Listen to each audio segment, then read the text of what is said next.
Welcome to another episode of China Update, where I provide you with the most up-to-date political, economic and geostrategic analysis on the world's number 2 economy. My name is Tony. Let's jump in. Okay, happy Friday everybody. I hope you've had a productive week and I wish you all a restful weekend ahead. The third Plenum, one of Beijing's most important policy meetings, has concluded and the Central Committee has issued its communiqué. As expected, the communiqué has lots of lofty policy goals, but is light on implementation details. The Central Committee is holding a press conference today, Friday, to discuss the guiding principles from the meeting. The communiqué warned of risks facing the country's slumping property market, government debt, and financial institutions. Quote, "It is necessary to coordinate development and security, implement various measures to prevent and resolve risks in key areas such as real estate, local government debt, and small and medium-sized financial institutions." End quote, adding that China must, quote, "weave a dense social security risk prevention and control network and effectively maintain social stability." End quote. State narrative building, i.e. propaganda, was also stressed. Quote, "It is necessary to strengthen public opinion guidance and effectively prevent and resolve ideological risks." End quote. On foreign affairs, the statement emphasized Beijing's pursuit of a multipolar world, which is code for a reduced role for the US. Quote, "China's modernization is a path of peaceful development," end quote, it said, adding that it was necessary to advocate for a world of diverse poles. The communiqué also claims that, quote, "reform tasks laid out in this resolution shall be completed by the time the People's Republic of China celebrates its 80th anniversary in 2029.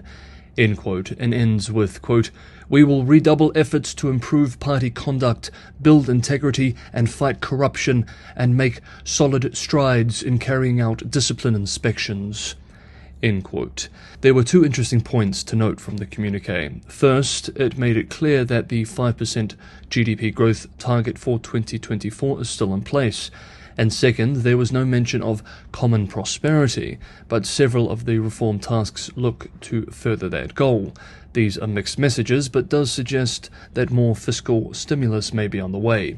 However, as the US-based Wall Street Journal put it well today, quote, "China's leaders emerged from a closely watched political meeting, talking with unusual candor about the risks that threaten the country's sagging economy, but offered few signposts on how they intend to confront them." End quote. Brett Hoffman, a former Beijing-based country director for China at the World Bank, wrote on X that one striking difference between the communiqué and a previous landmark third plenum in 2012 was the reference to markets. In 2012, the aim was to give the market a decisive role. This time, it is less forceful, he said. Hong Kong-based South China Morning Post reports that the US-China Business Council is arranging a visit to Beijing next week for some of its CEOs to learn more about the outcomes of the plenum. Companies included on the list for the visit are Goldman Sachs, Starbucks, Honeywell, United Health, Nike and Qualcomm, all of which have a huge business presence in China. The council will hold its closed-door annual flagship event, the China Operations Conference in Beijing, on the 26th of July, which is mainly set for discussions related to China's macroeconomic and business environment. We also note that the communiqué stated, quote, "It was also decided that Comrade Qin Gang's resignation should be accepted and he should be removed from his position on the Central Committee." End quote. The fact that he was called a comrade suggests that while heavily demoted and disgraced, he's likely not dead and may even enjoy a soft landing. In recent days, I've received a lot of emails and messages asking why I haven't discussed reports of General Secretary Xi Jinping having a stroke. Quote, "As usual, when there is a big PRC political meeting, imminent or underway, rumors start flying about Xi. The one this week is that he has had a stroke or a bad fall. I have seen no credible sourcing for this rumor, and so at this point I remain very skeptical of it. Xi presided over the Thursday meeting and was shown looking fine, so either his doctors have a magic stroke cure or the rumors were total BS. I am going with the latter." End quote. Next up, we briefly note that last weekend the US President Biden signed into law the Tibet Dispute Act, which seeks to push Beijing to hold talks with Tibetan leaders, stalled since 2010, to secure a negotiated agreement on the region and spur China to, quote, address the Tibetan people's aspirations on their historical, cultural, religious and linguistic identity, end quote.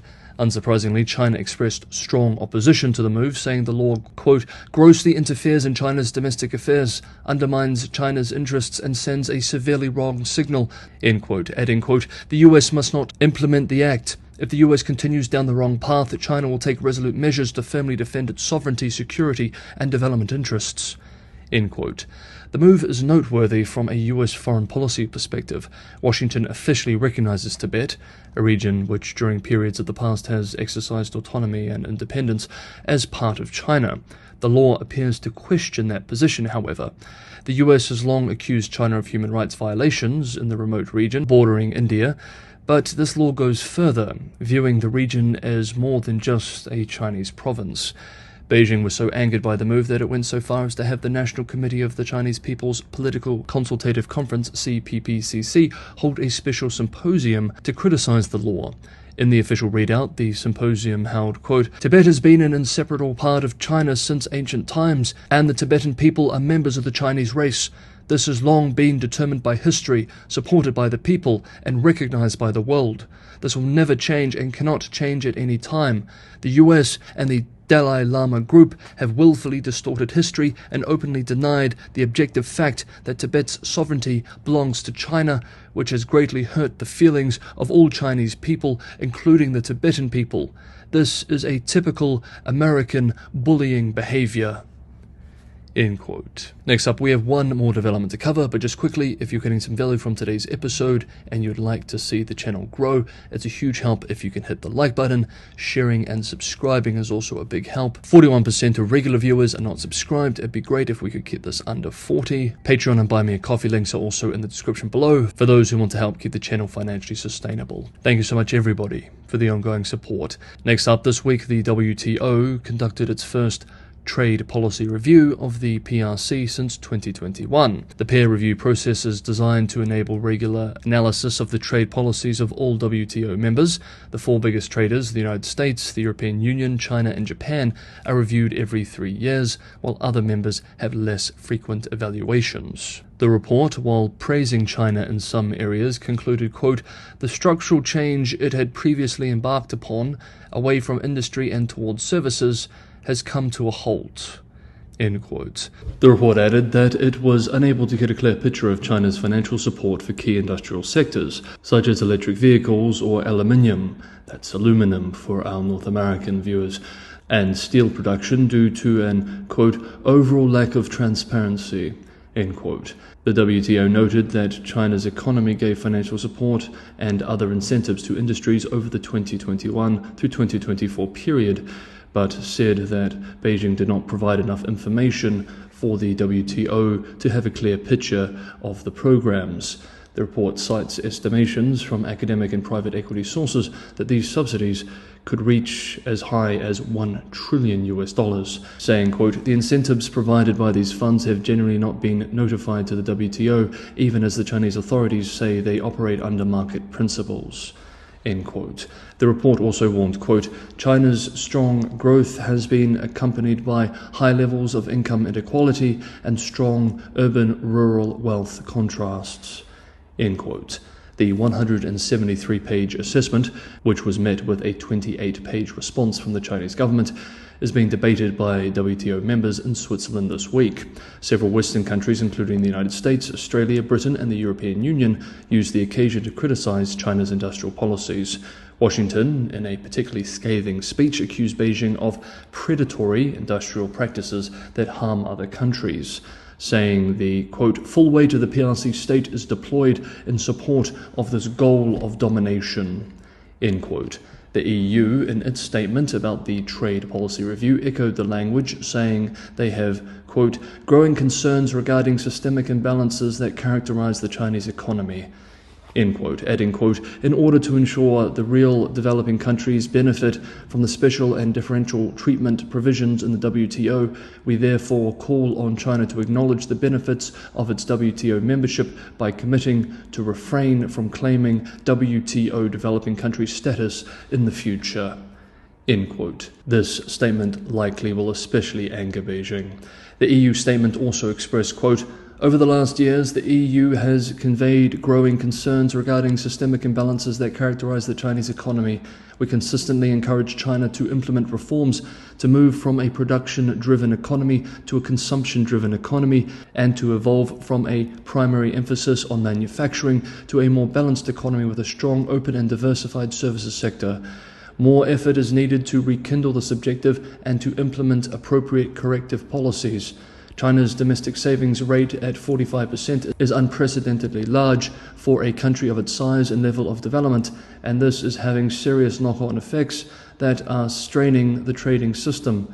Absent macroeconomic reforms, the pressure on WTO members to have legitimate recourse to second-best instruments of trade defense will only increase. End quote. Chinese state media was quick to hit back, with state-run Global Times writing today, quote, while the US, EU and certain other Western countries have attempted to seize this occasion to slander China's industrial policy, which they claimed harms other countries, Chinese observers pointed out that those who shout the loudest are the very ones who weaponize tariff tools and other trade remedy measures to rapidly target other countries' competitive industries. China's unwavering commitment to WTO obligations also stands in contrast to the unilateral moves by the US and other Western economies, which have been wreaking havoc on global supply chains and eroding the prospect of global trade. End quote. Despite Beijing's protests, however, the world, and not just the Western world, is increasingly standing firm in their protectionist measures in response to Chinese industrial policy. Okay, that is today's episode of China Update. Thank you so much, everybody, for watching. Have a great Friday, have a restful weekend, and I will see you all tomorrow.